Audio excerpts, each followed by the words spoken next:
Hi, everyone. Welcome to the Mother's Day edition of the Coded Podcast. My name is Stephanie Reynolds, and I'm so excited and honored that you're with us tonight. I know that my setup looks a little different, but I'm at home with my babies because they haven't been feeling well the last couple of days. And so I didn't want to leave them and go out to my normal studio. So I'm at home with them. And I guess it's fitting, right? Because this is the Mother's Day edition. So I'm at home being a mommy and doing what mommies have to do, and what mommies have the privilege of being able to do. And so keep my babies in prayer if you remember that God would bring healing to their bodies. But I wanted to still come on tonight and be able to share with you the interview that I did with my mother, Becky Brewer. She's going to be one of our speakers at the Coded Conference. And our prayer is that as you watch this interview, you get a couple of laughs, you get some enlightenment, and that ultimately mothers and daughters are able to have the types of relationship that God has ordained for us to have. And so, again, thank you for tuning in tonight and enjoy the interview.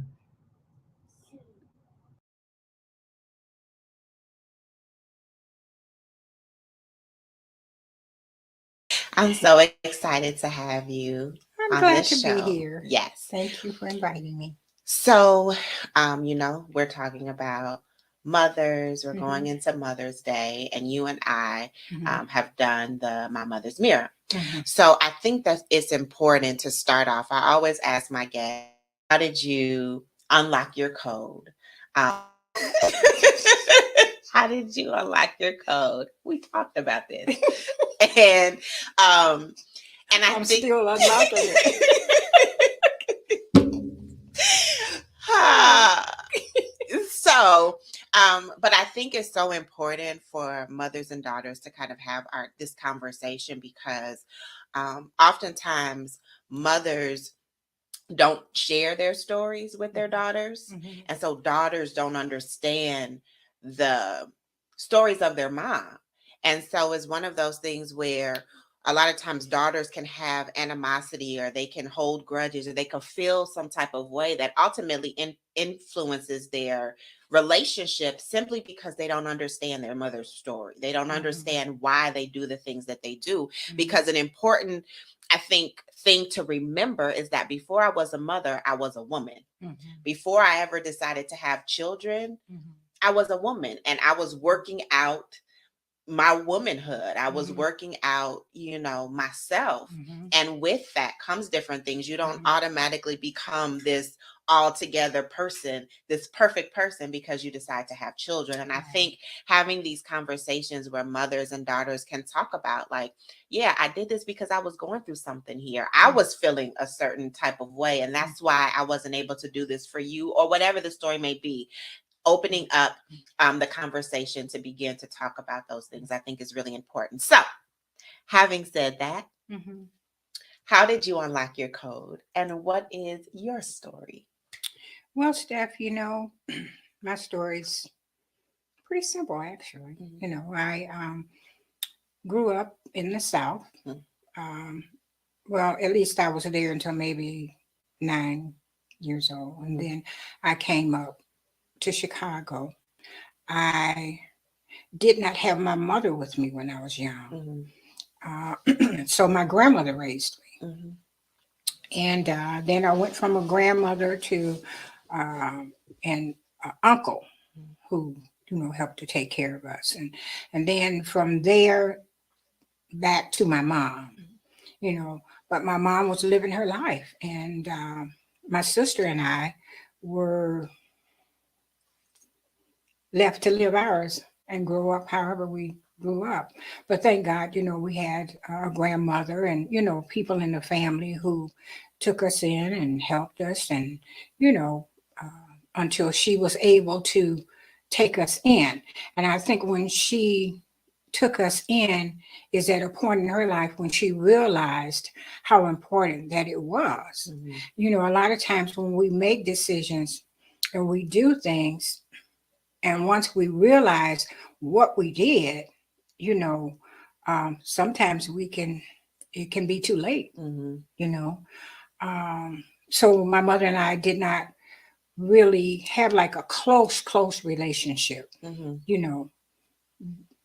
But Yeah, but that helped me to determine what I wanted for my family. Mm-hmm. See, I didn't know what it was like to be to have a mom and dad, you know, other than my uncle and his wife. They were an excellent example, but other than that, I, really didn't know too much about what it was like to have mom and dad in a home.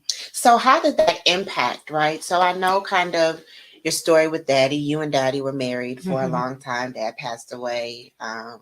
It's been like 8 years now. Mm-hmm. But how did not having your mother and then not knowing your father, right? Because you didn't Right, I know your never did know. dad, you never Right, met him. right. So how did all of that kind of impact you as a woman as you were growing up and then ultimately starting your own family? Uh, how did it impact me?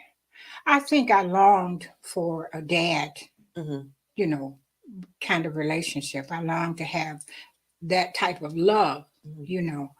Um, it was a little different for me because I grew up close to the Lord. Like Mm-hmm. even at a young age, it's like the Lord just people that were around me were people who always talked about the Lord. And so I had a different viewpoint Yeah. on things. Do you know what I mean? Mm-hmm. So what was your question again though? Because Steph, I forgot what your question was.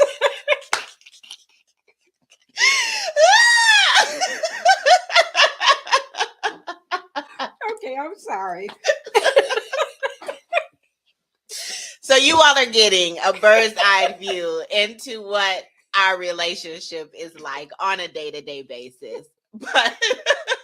But no, I was just asking how that impacted you because you and I have always been very close. Right. Um, But that was on purpose. yes. That was something that, I was determined to Yeah. make happen because I didn't have that.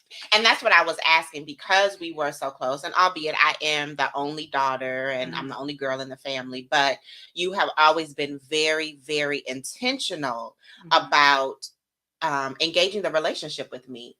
From the time that I was a little girl, I remember you always being there for us, which I think is interesting because that's not what you had. Right. And so, what kind of made the difference for you? Because I think oftentimes, like I kind of prefaced at the beginning, um, we are products of our environment. And unless something comes in and allows the work to be done, we reproduce after. Mama, you have to stop laughing.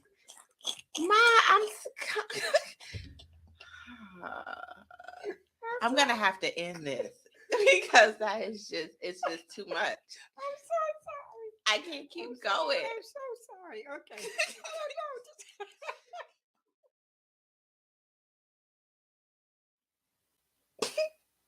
Are you okay? I am. Are you I don't know what happened. Just all of a sudden, the joy of the Lord, I guess, right?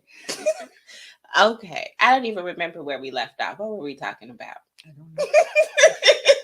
Oh, okay. So we were talking about how close you and I are. Yeah. How that was very different from how you were with your mom.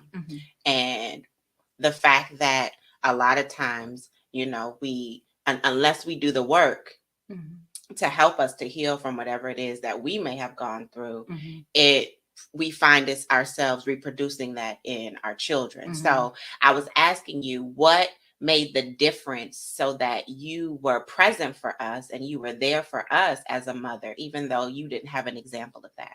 My determination to not let my children go through what I went through, as far as not having a parent present. That was my goal. That was my determination.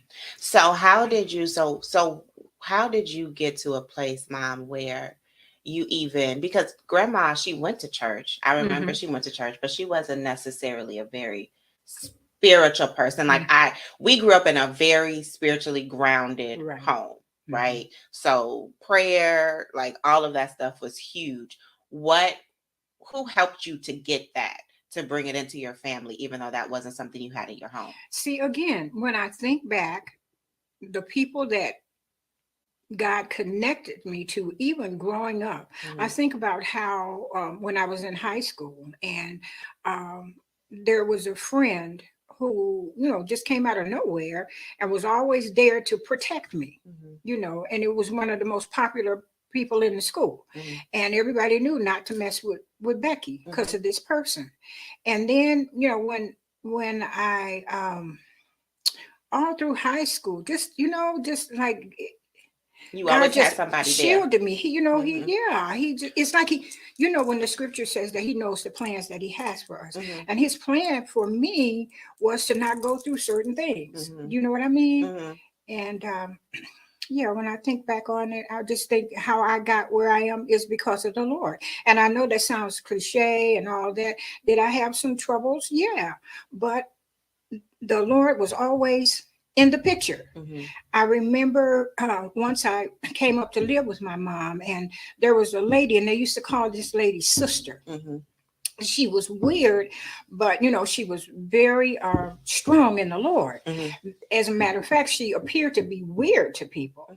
And I remember she befriended me. And she taught me things about the Lord, and she would, have me come to her house, and she would read the scriptures to me. And this is, in my teens and that, and then from that point, when I went to college, when I didn't finish, of course, but I did go. And even there, God protected me. So I believe it was just the covering of the Lord that brought me to the point where, when I did have my children, I was able to do what I wanted to do, and that was to make sure that they had a mother and father present in their life. Yeah. Do you understand what I'm saying? What I appreciate so much about you, and it's something that I have taken into my relationship now with my children, now that I have Bella and Noah, my babies. Yeah. And I had Bella first. So when I had my daughter, I talked about this in a couple of shows ago, where just how something shifted in me. But because you and I were always so close, I already had this picture of what I wanted my relationship to be like with my daughter. I wanted to make sure that we were super close. I wanted to make sure that, because now that I'm a grown up, you're really one of my friends, I legitimately like being around you. We laugh, we do things, we have fun together. So it has. And see, that's important right there. That you see me as that, but there's also that place where mother steps in. So you hear people say that a lot. I want to be my child's friend. That's good, but you also have to be the mother. But see, the other thing too is I'm saying that now as a 30 something year old woman with a family of my own. I would not have said that probably at 15 or 16. I would have just said my mother and I are close. So I think the friendship is something that evolved now just out of the natural maturation of a relationship. I don't ever feel like you were my friend over my mother. I just think that the natural progression, now that I am a mother, now that I'm a wife, now that I have my own household, my own family, our dynamic is just different. But it started with, from the time I was a little girl, and it just building, based on the different phases in our lives. Yeah. So I definitely agree that I definitely should not be saying that my 5-year-old is my best friend. But my hope is that the foundation of our relationship is strong enough so that as it grows, we grow together and it begins to mature into something else in the right season. Go ahead. Well, I guess, this is probably going off on a different subject, That's but, okay. I think about, the young mothers that I see now, and, it appears that they have a problem with that line. Everything is, I want to be my, best friend, and I want to, but what, you have to be the mother. Absolutely. You have to be the responsible person. It's not going to always be, laughs. You know what I mean? Yeah. So, and I think that is what the intersection between coded, and we're going to talk about my mother's mirror a little bit later in the interview, but the intersection between that is recognizing that when I have children, it comes with a responsibility. Absolutely. And I have to understand that as a mother, I have a responsibility to my children to raise them up. Like that is that means that I have to be able to tell them no. That means that I have to be able to guide them. That means that I have to mature enough to Mm-hmm. say that I can't be your friend. I have to be your mom. Mm-hmm. And then also the place of recognizing that I have to deal with the issues of my heart Mm-hmm. so that I can accurately raise you up. I think Mm-hmm. one of the biggest things that I'm seeing, and even one of the things that I think God began to deal with me and that we talked about even while we started My Mother's Mirror, is that you can only reproduce after your own kind. Right. And I think I said that before. So as an apple tree is only going to produce apples. An orange tree is only going to produce oranges. And so as a mother, I have to recognize that what I want to produce is going to be out of who I am. And so a lot of times we see our children behaving a certain way and we're looking for external reasons, when in reality, a lot of times it's because they're simply mirroring what we've shown them, who we are. It used to be do what I say and not what I do. But at the end of the day, people become who you are. Yes. They don't become what you say. That's right. You could have said a lot of things to me, but ultimately it was your lifestyle. My relationship with God, although it was a choice and it was something that I had to choose and I had to grow into as an individual, though, I saw you doing it, though. I saw you praying and I saw you going to church. And so even though, despite what you may have said, and not that you said anything contrary, but I'm just saying what really I think cemented things in my life was watching who you are.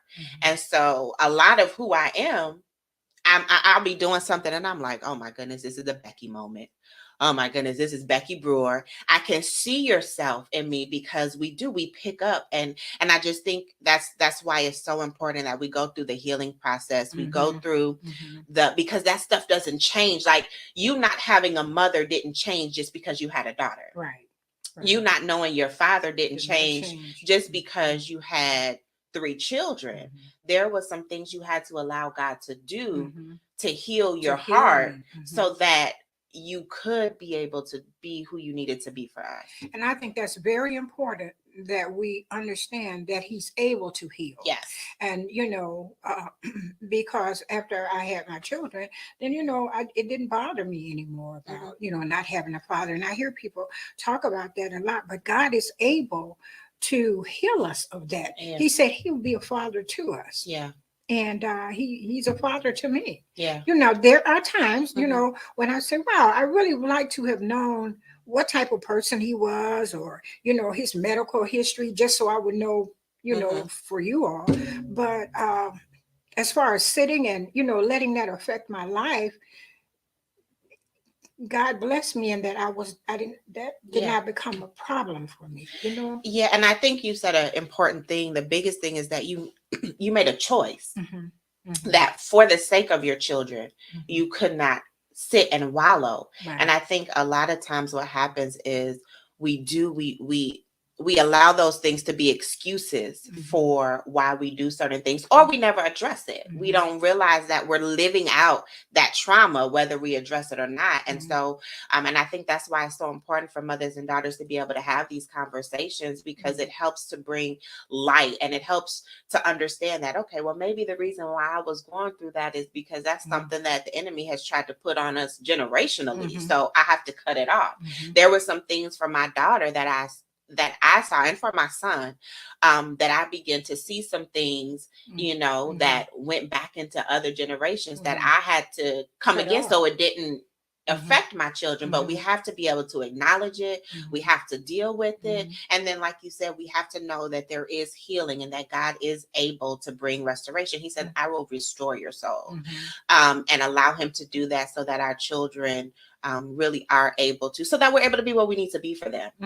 So let's talk about my mother's mirror. Okay. So my mother's mirror was something that we came up with. So here's something that I think is really important to know about my mom.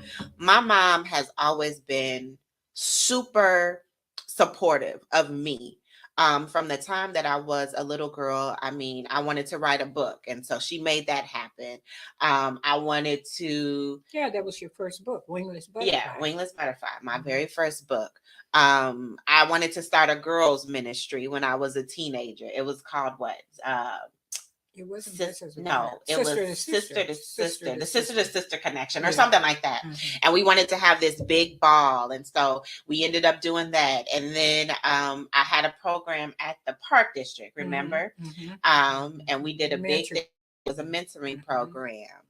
And I mean, just. And then you had a radio broadcast. I had the radio And then you show. had a traveling, what was it The called? traveling revival, Project Yeah, Project Metamorphosis. Metamorphosis. And, Yeah. yeah. So there were a lot of things that I never heard you tell me that I couldn't do something when it came to just my dreams and my purpose and all of that. And I think that that was so important for me. And it really helped me to believe in the capacity of who I could be. And the capacity of what I could do. And so because of our relationship, because we have always been so close, I mean, I don't even remember in high school ever not liking you. Well, I hope not. But I mean, you know how like a lot of times they go through that stage where now I do remember one time you caught me doing something I wasn't. So here is a funny story, right? About growing up with saved parents. Yeah. With praying parents, right? So I remember, so it was two things. Yeah. One, it was, I wasn't supposed to talk on the phone to boys until I was a certain age. And so I would sneak in to talk to some boy. And I remember that my conversation literally came through their television. Yes. Who does, where does that happen? Where does it happen where they're watching TV and they're hearing my conversation on the television? And so my dad comes down into the basement and he's like, who are you talking to? And I'm, you know, of course, because I'm like, nobody, I'm not talking. He's like, Stephanie, we're here. We heard you through the TV. So what do you say at that point? You just, it's nothing to say. And then I think another time, I think you slapped me. Because you had caught me with you out. It was some boy by the house or something like that, and I think that was the extent. Disciplining you. Yeah. Well. Yeah. You disciplined. I got you. Yeah. And somehow like you weren't supposed to be home, and you ended up showing up or whatever, and you like right when he was like standing by the door or something, and you ended up. So that is what happens when you have praying parents, that you just don't get away with anything. But I think other than those few instances, we've never really had any big fallout. I remember. Because you were the type of daughter, really, where I didn't have to really do a lot of, spanking and stuff like that. I could talk to you and you would start crying. Yeah, and true. So I remember you did something. And so I think the choice was if it was going to be me whipping you or your dad. I remember that. And so I talked him into letting me do it. And so what I did was we went to Stephanie's room and I was hitting the bed. And I said, no, pretend that you're crying. Because I could not spank her. And I mean, I was just hitting the bed. And then, but Dad. He knew. Yeah. He knew. He knew. And the thing was, because of my personality type, and I'm still like this now, the discipline for me was disappointment. Like if you just told me you were disappointed, if you told me, Stephanie, I'm so disappointed that you did this, that was enough for me. Because so I didn't need all of the extra stuff. I really learned my lesson just through just having those conversations. But having said all of that, so my mother's mirror, that was something that we decided that we wanted to do. I believe the Lord gave it to us. And it was this whole idea that, and I think some of it came too because everybody would say how much we look alike. Yeah. How much we act alike, our mannerisms and everything are alike. We really mirrored each other. So initially it was from kind of like this superficial perspective where it was like we were just so much alike, you know. But then it evolved into it becoming more of a spiritual thing where we recognize that the daughter really does reflect the mother, the good, the bad, and the ugly. And so how important it was for mothers to go through their healing process, and then also for daughters to understand that we can't put so much pressure on our mothers to be perfect, because we have to understand that they're working out their womanhood as well. Absolutely. And so giving them space to do that and really trying to nurture that relationship, because it's such an important relationship. I know oftentimes we talk about the father, and it is, the father-daughter relationship is very important. That's a huge thing. But the mother-daughter relationship is also important, because the mother who models womanhood for you. The mother is who you're looking at. So even though the father helps you to see what kind of man you want, the mother is showing you what kind of woman you're going to be, is showing you what kind of wife you're going to be, is showing you what you're going to attract to yourself based on based on your heart, based on your soul. And so we wanted to kind of create this ministry where we really helped to cultivate those relationships, but we approached it from both sides so that mothers and daughters really were able to bridge those gaps that so often we have. And initially it was because too there was such a generational gap, but now that gap is not necessarily there anymore, because you have very young mothers who are having children, and you have grandmothers who are much younger than they were in years past. And so that brings on a different dynamic as well. So talk a little bit about My Mother's Mirror, and what that means to you, and all Well, that. hopefully, what My Mother's Mirror will do is bring healing between the daughter and the mother and their relationship, and even to bring healing to the mother, because what happened to me, not having a father, and, my mother wasn't there till a certain point in my life, rejection could have set in. And rejection is a strong thing. And rejection, the result of rejection causes all kinds of problems, And so it's I think My Mother's Mirror is an outlet for people, to come and to see themselves, and then allow God to make them the person that He wants them to be. So He can work on their heart and see themselves for who they are. And there's so many broken relationships between the mother and the daughter, so many, and God wants to bring healing. And I'm hoping that My Mother's Mirror will play a part in that. Absolutely. And not just even broken ones, but just dysfunctional ones, or ones that are out of order, like you were talking about, where the lines are blurred way too much, or where there is more of a friendship and less of a guide. And so, I think My Mother's Mirror is something that is really about bringing healing, but also bringing order, bringing and fun too, and fun, and just enjoying each other. And, Yes. I know we go to different restaurants. We used to do that a lot. Just different things to do together. Where there's joy, there's peace, and there's fun, and laughter, and and I apologize for laughing earlier, but something happened and it was just so funny I couldn't stop laughing. So, but those are the kind of things that God wants us to be able to do. He wants us to enjoy life and enjoy, our children. That's good. That being able to enjoy them, being able to enjoy our relationships that God has put into our lives. So my mom, I'm really excited, is going to be one of our speakers for the Coded Conference. And I know one of the passions, so along with My Mother's Mirror, another thing that you've always kind of been, or not always, but over the last few years has been a passion for you, is the Titus 2 women. And I think that they both kind of go hand in hand for sure. But talk a little bit about that and why that is so important. Okay. Well, I have that ministry, the Titus 2 Women's Brigade. And it's important, I think, because of where we are today, where the world is today.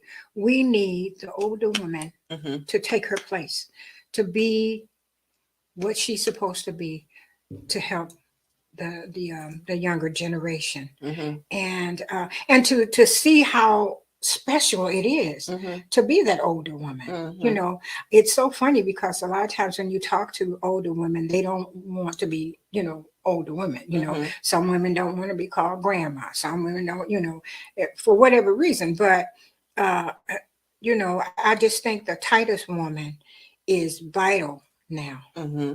and what she brings to the table. Mm-hmm. And I think there was a time when she was pushed away from the table, Mm-hmm. but I think now's the time for her to come back, Yeah. and to help the world, Yeah. help the world. Yeah.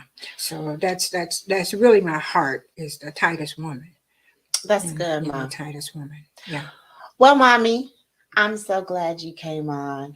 Well, I am so honored that you are a part of what God is doing in my life and a mm-hmm, part of what God is allowing me to be able to do. mm-hmm, I love you. mm-hmm. And in parting, what would you say to mothers who are watching? We're getting ready to go into Mother's Day. So happy early Mother's Day to all of you mommies.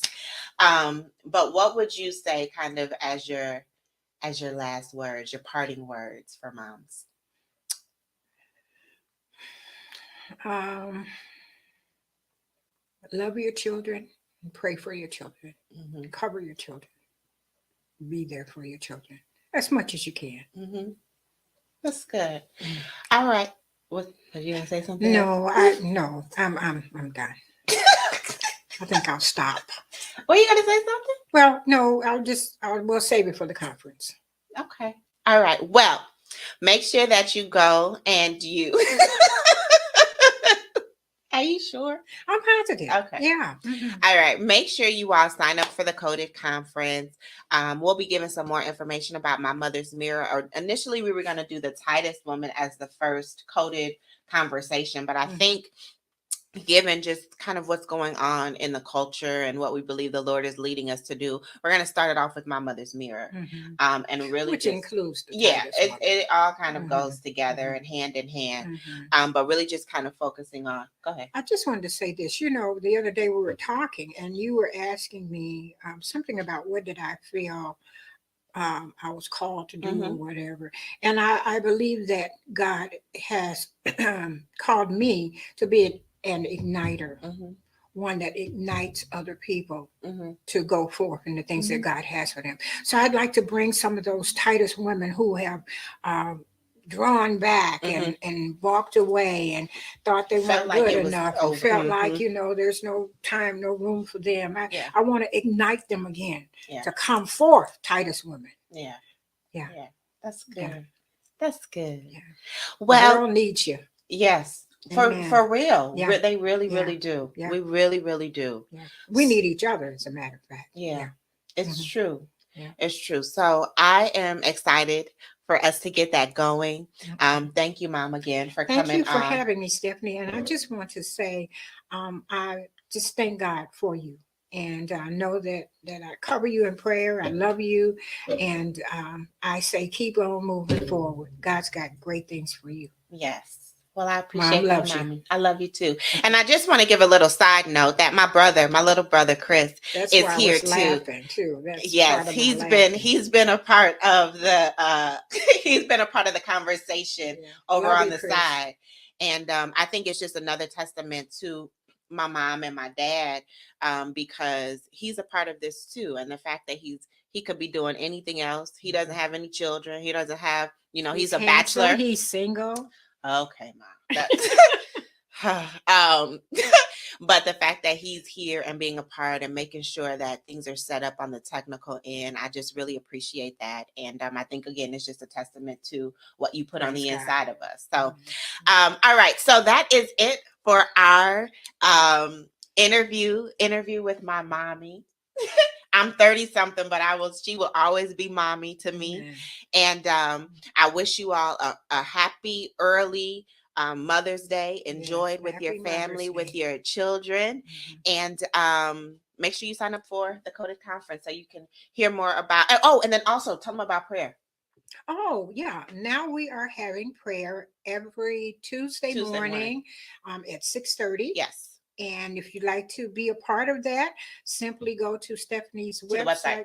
website, Yep. and you can be a part of that and see what God is doing. Yes, and my mom is she's leading that, and so she is an awesome prayer warrior intercessor, and so I'm really excited to have her heading that up. So make sure you check that out in the mornings every Tuesday 6:30. You can go to my website to get all the login information. And if you have prayer requests, Yes, you need you can prayer, also you want to submit send the it, prayer request. and Yes, we will pray for you. Yes. yes. So yep. So I guess that's it, Mom.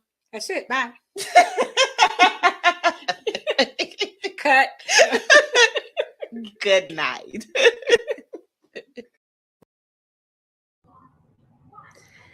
I hope you enjoyed the interview. Thank you again for tuning in to the Coded Podcast tonight. Make sure that you check out our website, codedwomen.org. You can get all the information about the Coded Conference, our prayer line, just all the things that we have going on. You can register for the conference and just get connected to the community. Also, make sure you go to our YouTube page at Coded TV. Make sure that you like, you share, you subscribe, and really help for us to be able to further the message and get more people connected to what we believe God is desiring to do in our lives. And that's to bring healing, restoration, help us to walk in purpose, and to walk in the destiny that God has for us. So again, thank you for tuning in, and I look forward to being with you all again next Thursday. Have a great night, and happy Mommy's Day to all of those mothers out there. Have a great one.